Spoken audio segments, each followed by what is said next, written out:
Spotlight is a production of CTNY, the Catholic Television Network of Youngstown. It seeks to spotlight people, places, and events from around the Diocese of Youngstown that promote the new gospel of joy called for by Pope Francis. Your program host is Father James Korda.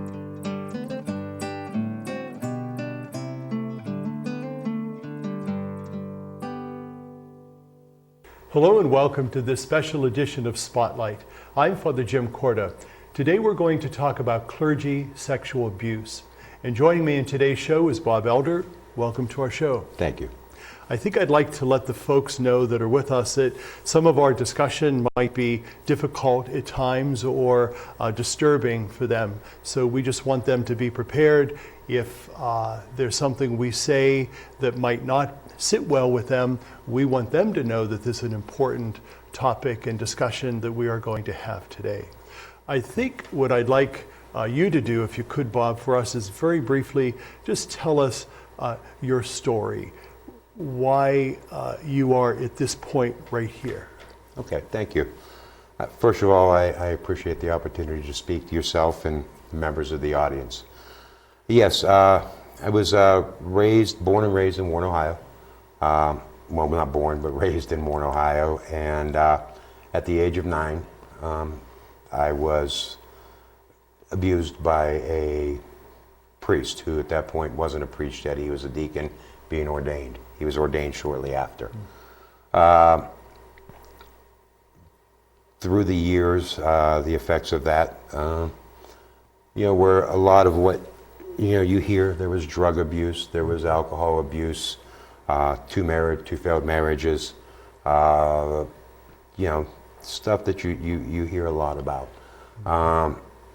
It was a long road, a lot of anger, a lot of emotions, not knowing how to deal with things, where to go, who to turn to. That's, in a nutshell, how I got to here. My story more specifically was I never said anything to anybody until the age of 22. By that point, I had begun to pull away from everybody. I'd become much more quiet throughout high school, little by little, becoming more introverted. And I used to stay up at night and put on the 700 Club to get angry at God. And one night they had a guest on who provided counseling services to adults of sexual abuse, childhood sexual abuse. And I made the phone call the next day. And that was my first step, on that path to dealing with that. Not long after that, I told my parents about it for the first time. And I think it was very difficult for them. Being a father, I can't imagine how my father felt and what he had to deal with. My dad wasn't somebody that talked about that, so we never had that conversation after. But being a father of 2 incredible boys, I know how I would feel. Probably about 9 months after letting my parents know, I got a call from my mother who said we had a problem, and the priest who had abused me was back in Warren, and he was at a parish in Warren that had a grade school attached to it. She said, what do you want to do? And I said, I need a day to think about this. And I called her back the next day. I said, I can't take a chance that he's going to do this to somebody else. At that point, we contacted a family friend of ours who is a priest, and he contacted Bishop Malone. At that point, the priest was, I'm assuming, pulled into the diocesan offices, and he admitted to sexually abusing me. He was removed from that school, and after having documents made available to me, I know where he was out of the priesthood for a while, but he did come back and he was sent somewhere else. The thing that was hardest about all of that was the fact that after he admitted to it, I never received a phone call from anybody in the diocese asking if I was all right, offering an apology, asking if there was anything they could do. So I took that and just went along with my life and became more and more angry and more and more angry. And then I'm sure, as a lot of the folks in the audience are aware, the controversy with Boston happened. And that's when I reached out again to the diocese. And at that point, I was told that the bishop would meet with me. I drove from Pittsburgh, where I live, to the diocese, and I arrived, and the bishop didn't meet with me. He had a layperson say, yes, this did happen. The priest in question did admit to what he did, and that was it. I got back in my car and drove to Pittsburgh, and still had not, really had anybody in the diocese. So this is twice now, and then began therapy pretty intensively at that point for the first time in my life. I had been in and out of therapy before that, but for the first time I really started trying to deal with it. And then the third time I reached out to the diocese was under Bishop Murray. And Bishop Murray, his approach has been very, very much different. I did receive an apology. I did, was provided the opportunity this past December to sit down with him in his office, and he asked what I needed. And, I told him what I needed and what I would like to see, for myself, and we're moving along with that at this point. I'd like to go back to something that you had said when you gathered with several of us priests talking about your story.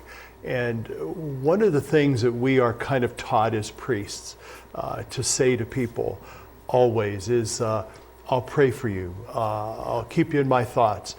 While it's very comforting and consoling for some people, depending on the situation, that's not the legitimate response. So why is that not the response that we should be making as church, and what is more the response that you need to hear? Well, first I want to say, and I don't want to say that I'm speaking for all victims. I've spoken to many victims, and most of them feel the way I do. And I'll just be very blunt, because we've all seen TV. We've all seen the bishops of Boston and New York and Youngstown and Los Angeles apologize and tell us, and we're going to pray for you. And what I hear when I see that now is like listening to Charlie Brown's teacher. Blah, blah, blah, blah, blah. I want you to pray for me. The thing about the praying for me, and in my case, is I have, as I said, 2 young sons. My youngest son at the age of 16 had to have an artificial valve put into his heart. And prayer means faith. My faith was taken from me at 9 years old. And that being taken from me was reinforced when I never received the call, when I had a lay person meet for me. So you're telling me you're going to pray for me when I have a son who's going into a surgery and I don't know if I'm going to see him again, and I can't pray. A year and a half ago, the same son fell 25 feet. He was in a trauma unit in Memphis, Tennessee for a month. And I couldn't pray. So when I hear you say you're going to pray for me, that means nothing to me. What I want you to do is listen to me.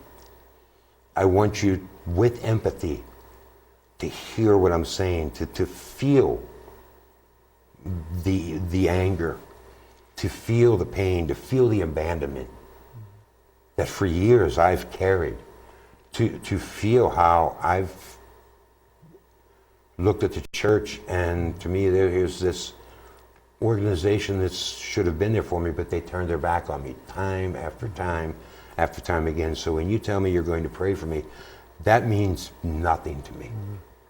We've got about 4 minutes left of our first segment together. What would you tell the folks that might be experiencing the same problem in their own family life? Maybe it's someone who themselves was abused who's listening, or someone that might be a parent of a victim. What, very briefly, would you tell them to do to help that person? I think it all starts with listening. Provide the individual an opportunity to speak from their heart, to speak without judgment. Allow them to express those emotions and that hurt and that pain. You know, a lot of times it's hard to tell anybody because you feel shame, you feel all of these things, and when you finally are able to talk to somebody and say something about it, what we want them to do is listen. We want them with empathy to hear. You know, so start with listening, and then just simply say, what can I do to help? What do you need from me? That may be just being there. Sure. It may be they need you to walk the journey with them, step by step, whether that means going to counseling, you know, providing them a safe place if it's to just yell and scream, or a place to cry. You know, give them some place where they can feel safe. I think the other thing that I heard you say is that it's important that this doesn't happen again to someone else. Yeah, absolutely. I mean, pedophiles don't stop. They never ever stop. And for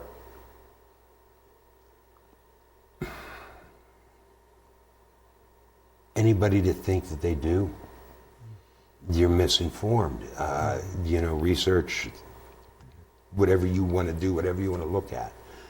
And so when this person speaks up, they're doing it, and you have to respect the individual and what they want to do. I know other victims of clergy abuse who have not spoken up and do not want to speak up. And that's their choice. And I'm supportive of that. And I let them know, if you ever decide that's what you want to do, I will be there with you. I will right by your side. But yeah, it as a victim, it's one of the first things that went through my mind. I can't take a chance that he'll do it again. I deal with the guilt every day that I understand intellectually. I was 9 years old. But there's a part of me that says if I would have spoke up when I was 9, this man would not have done this to the other victims that I know and the church knows that are out there now. Sure. I could have stopped that. As a 9-year-old, no. You know, so when people out there say, well, why did you wait so long for speaking up? I was a 9-year-old. You know, yeah. We're going to talk more about your story in a moment, but we need to take a quick break. So please stay with us. We'll be right back. I am Marino. Yo soy Marino. Marino, an American Catholic organization of priests and brothers, has been reaching out to those in need for nearly 100 years in 26 countries throughout the world. Missioners, workers, volunteers, supporters, we are all Marino. I'm Father Mike, and I am Marino. I am Marino. I am Marino. I am Marino. I am Marino. I am Marino. I am Marino. Welcome back to our show. I'm talking with Bob Elder, who was a victim of clergy sexual abuse. You know, Bob, your story really touched me, and I think that's why I wanted you here on the show today. And as I mentioned before, you spoke to a group of us priests. And I think that it's important for us as people in the church to know that this issue was real. This issue is not going to go away quickly, and how much we try to assuage all of that, it's something we have to deal with. And we can't compare it to any other issue. I think it's an issue that needs to stand on its own. What, in your experience or in your wisdom now, can you tell us about what we as church need to do or be aware of so we don't allow this to continue or to happen, or to address the fact that it did happen? I don't know about wisdom, but yeah, the lies have to stop. That's first and foremost. Even this small little, if it's not a lie, the half truths, it's out there. It's everybody knows that it has happened. Open everything up. Be honest. You can't address a problem and deal with it appropriately if you're not dealing with it from an open and honest place. That is why, I asked for the opportunity to speak to a group, of parish priests. You guys are the guys that are out there dealing with the parishioners. You are many times the target of the anger or the doubt, and it just has to stop. It has to come from an honest and open place. Look, I understand in the world we live in, the litigious world we live in, that's always got to be a concern. But you know what? You got to forget it. Right. It's that can't be your concern, because what that says to us victims is you're more concerned about that than you are us. Stop it. Stop it. Be honest. And let's start dealing with, this whole thing from an honest place. So when I'm sitting here talking to you, or when I had the opportunity to sit down and talk to the bishop, I know that person across from me is what they're saying to me. They're speaking to me honestly. I think in the future, and I said this when I had the opportunity to speak to the parish priest. You're on your Saturday and Sunday at your mass. You're there in front of your congregation. You know your congregation. Pay attention to your congregation. And I would encourage parishioners the same thing. Pay attention to the folks who are sitting next to you. Pay attention to the children. If you see a child that for some reason you've seen this huge change, and it's not only clergy abuse. Right. It is relatives, it's strangers, pay attention and do not be afraid.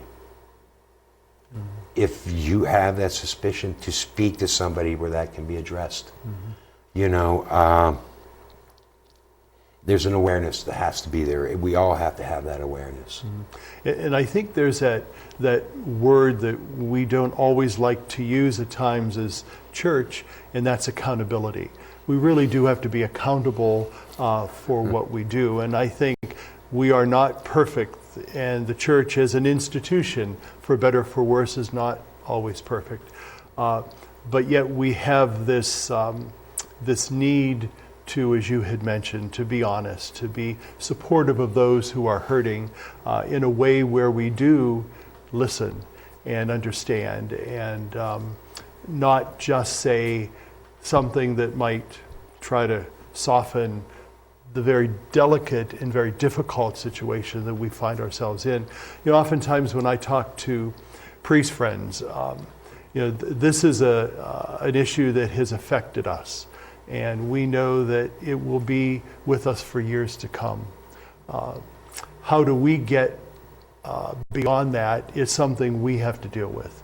I think in the same way with someone who's been a victim, there are things that you need to do for yourself to move beyond it, but we never forget about it, do we? No. There's a very specific example I can give you that I think may help. This was probably 15, 20 years ago. I had the opportunity to sit down with a Catholic priest. And we were discussing everything. And, he said this was a hypothetical. He says, what about that priest that's made one mistake? And I stopped him immediately. What about that child? That, I think, is the way we victims, in many cases, see where the church is. Well, what about that one mistake? I don't care if it was one mistake or not. What about that child's life who has been altered, changed? So that's an example. And then I can give you another example. My youngest brother was attending church probably 2 weeks ago. And it was wonderful that the parish priest asked that, and this is in Ohio, asked that, the parishioners pray for those victims of clergy abuse. And then immediately followed it with, and let's also pray for the clergy who have been falsely accused. My brother wanted to get up and walk out of church. No, I understand that. But to follow what you just did Kind of minimizes. is you minimized. Sure. And so that's why in speaking to you guys, I think it's so important. I get that there are false accusations, but let's deal with those separately. Don't piggyback that on in church, that you want to pray for us victims, but then you immediately, if I'm sitting in church, I'm getting up and walking right out. So these are those are two examples that I think the audience and individuals who are in that church hierarchy need to really think about. One mistake, it doesn't matter if it was one mistake or it was 50. It was a mistake that's harmed and changed a child's life for as long as they're here. And you can pray for the clergy that are, because false accusations do happen. I'm not saying they don't. Sure. But don't piggyback that on immediately. You just lost. Those are the things, like I said, as victims see, and we continue to see them, that we just sit there and go, boy, you really don't get it. Yeah. I guess my question now, as we come to the end of our time together, we've got about 5 minutes left.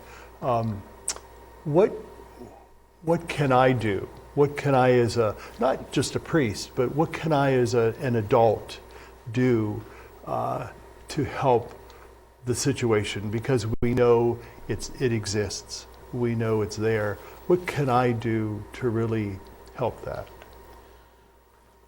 I can't overstate the importance of listening.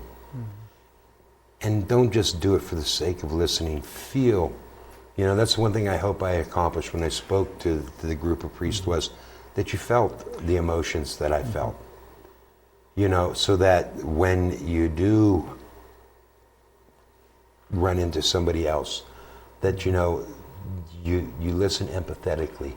You reach out, your hand and offer to help from your heart, not from here. Pay attention, listen, and quite honestly, do what you know is right, regardless of what you're being told. Sure.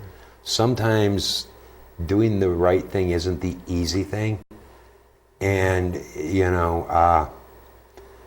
have to do the right thing. Yeah, it's interesting. When you had mentioned that, I recall the actual situation where you were speaking to a number of us priests, and I don't think there was a priest there who wasn't moved by your witness and by your story. And I think in these situations, we need to actually, as you had mentioned, listen, but almost kind of take on that hurt that exists in order to fully understand what I can do so that doesn't happen again to somebody else. I agree, and I'm 56 years old. I've been dealing with this for 47 years, and I will continue to deal with it the rest of my life, every single day. Every day is a struggle. There are days I still don't want to get out of bed, and there are great days. To take that and understand that the struggle that we victims go through every single day, and try to internalize it and make it a part of who you are, if that's possible, that is that would be fantastic. You know, yeah. And I think in our last few minutes of our time together, while we say we pray for victims of clergy sexual abuse, we truly do. But yet, I think our prayer needs to be more to be understanding to these traumatic experiences that happen in the lives of people, and people who are part of what we call the church, and how we can best respond to that in a empathetic but understanding way. Yeah, instead of standing up there and saying we pray for the victims of clergy abuse, maybe stand up there and on a Sunday and say to your parishioners, this Tuesday night at 7 o'clock, myself, I want to invite any parishioners and any victims to come, and maybe we can all pray together for healing. Or, because when you're standing up there, it just seems to be a very passive thing. It's not something, at least to me, really means a lot, But something like that, and you may not have anybody show up. You may get 5 people, you may get 50 people, you may be surprised, you may have 100. But that is something that's more personal to me then, so that as a victim, if I'm sitting in those pews, I can come if I want to. Sure. And we can pray together, Maybe if that was available, maybe I could get to the point again where I could pray. Sure. Maybe my faith is something that I could start to put back together. I mentioned to the group of priests when we were talking that, I've been to every, I feel a need to have a place. And I've been to every Protestant denomination imaginable. I've been to Universalist, Unitarian churches. I've been to, you name it, and I've gone there. But for some reason, when I need to go somewhere, I still walk in the doors of the Catholic Church. And I would love to be able to walk in that door and hear a priest say something like that, this Tuesday night we're all going to get together, and we're going to sit down as a parish, and we're going to pray together, and we'll have some coffee and maybe Danishes after. I'm inviting all parishioners and any victims that may be out there. And as a victim, I can show up anonymously. So maybe when I hear those things, maybe it won't, but maybe at least it's that opportunity. It's something real. It's not words that are said, the Mass is over, go in peace, and then it stops. It's something active. It's a real act. Well, Bob Elder, I certainly appreciate your time here today and sharing your story, and certainly hope that we as church will continue to listen, especially listen, and to open our hearts to victims and those who truly need a listening ear. Thank you very much. I appreciate it. And thank you for being with us. Have a good day, and God be with you.